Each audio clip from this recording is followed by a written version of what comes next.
Elevators are supposed to be simple. Press a button, ride a metal box, walk out. But late at night, when the halls are empty and the cameras flicker, elevators become something else entirely. Doors open to wrong floors that shouldn't exist. Security footage captures passengers who never appear again. And sometimes the elevator doesn't take you where you're going, it takes you where it wants.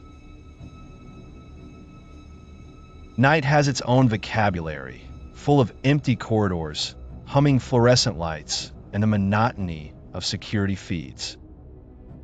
In 7 years, I'd cataloged every bump and creak until none of it could startle me. I thought I knew this building's secrets better than anyone alive. That belief died 9 nights before Christmas, when something inside the elevator broke all known rules. 2:37 a.m. The cameras caught the main elevator doors fluttering open and closed. It was as if they were breathing, exhaling nothing, inhaling the silence. The building was a locked vault for the night. No scheduled cleaning, no one working overtime. Protocol demanded I check it, but my instincts begged for anything but compliance. I left the concrete monotony of the security office, radio on my belt, flashlight trembling in my hand. The temperature dropped as I approached the elevator bay, chilled enough to fog my breath, numbing my skin through uniform layers.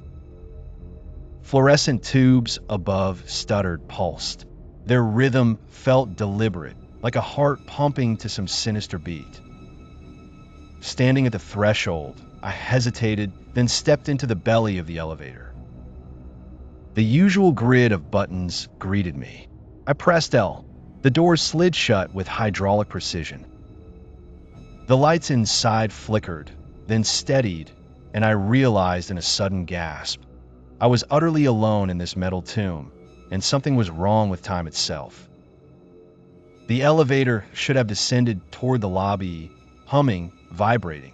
Instead, there was only flat stillness, no motion, no sound. As I watched, the panel melted. The familiar numbers became liquid, shimmering, rearranging themselves into something impossible.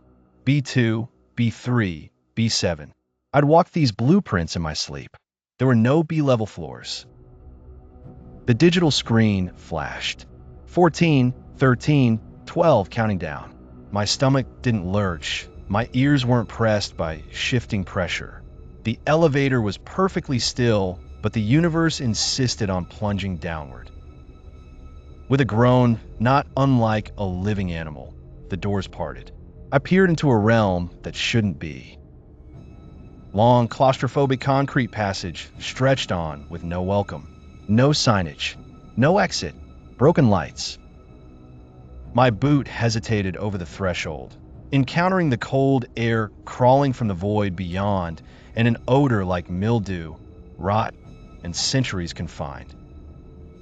My radio hissed, static dangling over the line. Then a voice. Unit 3, come in.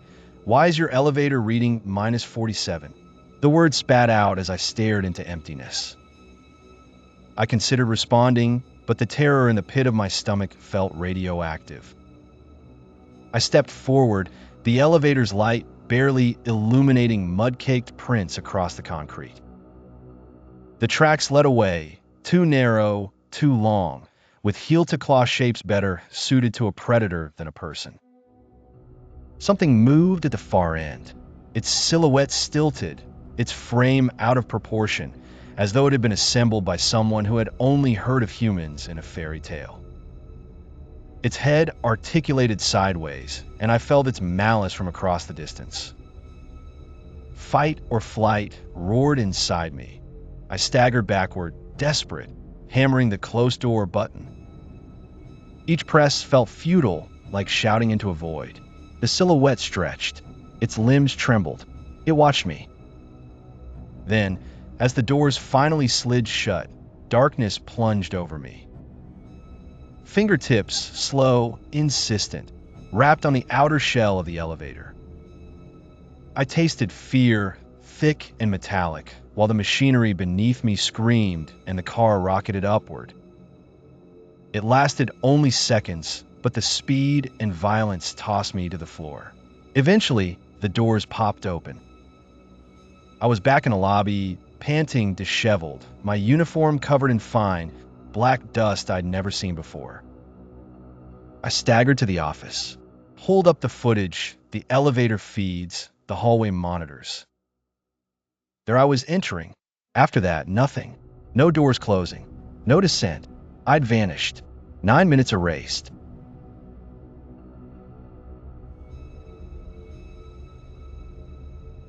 "1:12 a.m. in the marble glass palace that passed for an apartment complex. I was doing my usual rounds. Ghost floors, empty halls, penthouse silence. This place could make anyone paranoid, but I operated on facts and bleach. Floor 18, spotless, empty, guaranteed. But the mirror glitch in the elevator set a darker tone tonight. I was seasoned at ignoring the odd reflections that came with the graveyard shift, but tonight the shadows didn't play fair. I rolled my card into the elevator, sensors flickering, feeling watched but alone, so I thought. Mirrors were my nemesis for good reason. They reflected more than physical grime. The elevator doors slid closed and the chill hit. Static fizzed across the glass like scrambled cable. Someone else was in there. A woman materialized in the mirror's warped reality. Long black dress, hair veiling her features, tilted with unnatural patience. She made no sound. I whipped round, pragmatic, logical, but the air was undisturbed. The only witness to her existence was the mirror. Turning back, I realized she'd moved. Closer, uncomfortably close. I stabbed the door control, expecting the familiar squeak, but the machinery ignored me. If a system ever went rogue, this felt like the start of its confession. The elevator claimed we were going up.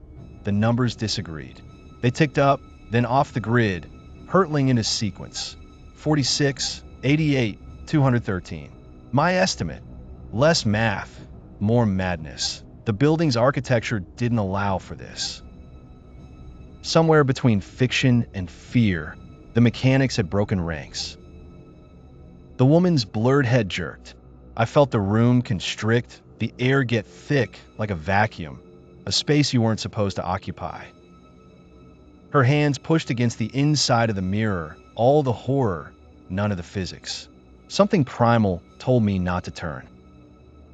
The radio, that retro lifeline, crackled raw static at me, a voice that didn't belong, whispering instructions with the timbre of static and old tape. Do not turn around. For once I obeyed. Lights brown out, shadows liquefied. She pressed harder. The mirror split, a line like a scar. Another push. Crack. Reality protested. Her hand forced itself out, stretching, mutating, flesh blurred to gray geometry, triangles and bone.